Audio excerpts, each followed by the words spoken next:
Aztec, you have properly signed in. This is set up for me. You may only have one class.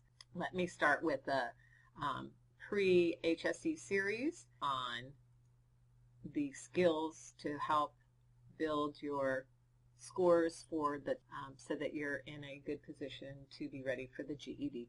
So be looking at either reading, writing, or math.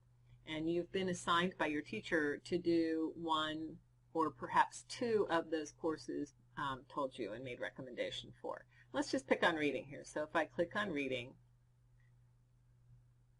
I can see that I have 3 different areas: general, specific, and gathering information.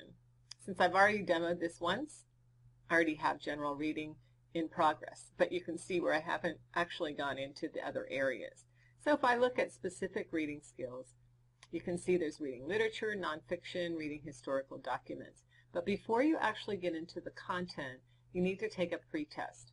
When you take the pretest, which I'm not going to click into, but you'll want to do that, it is something that will provide us with a lot more information about where you stand in terms of your needs for these kinds of skills. Then you would go through the lessons, and anytime you click on it, you'll see that it will offer that lesson to you both in visual reading format, but also it will, once it comes up, it will also actually provide it in a listening form. It will read to you. If at any time you want to mute that, you can click here and you won't have to listen to it. So that can be helpful for some. Once you've done the first page, you go to next.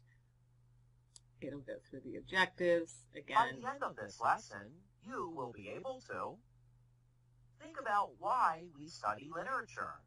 Okay, so you can see that you can hear this as well. And interpret symbolic language. I'm going to stop this piece of it and exit, but that's how the lessons work. You would go through each of the lessons, and then you would have a drill, which are actually practice questions that you would have available to you. And once you've clicked on the answer, it will give you some feedback as to how you were doing with that. Of course, you don't want to do it randomly like I just did. Instead, you would put some thought and energy into it.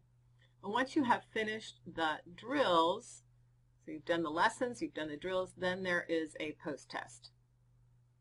And that's pretty much how it is. The one thing I want to show you is up here, we call this the breadcrumbs. So if you're not sure where you are and you want to get back to another menu, you just follow the breadcrumbs backwards. So I'm in specific reading skills, but I can go to reading. It'll give me those 3 again. I can go to my series, which will take me, oh yeah, this is where I want to go. I want to go back to writing. Once you have done all of this, there's some little keys in here that you can kind of look at, and if you hover over them, it'll tell you a little bit about it as well. But you would log out.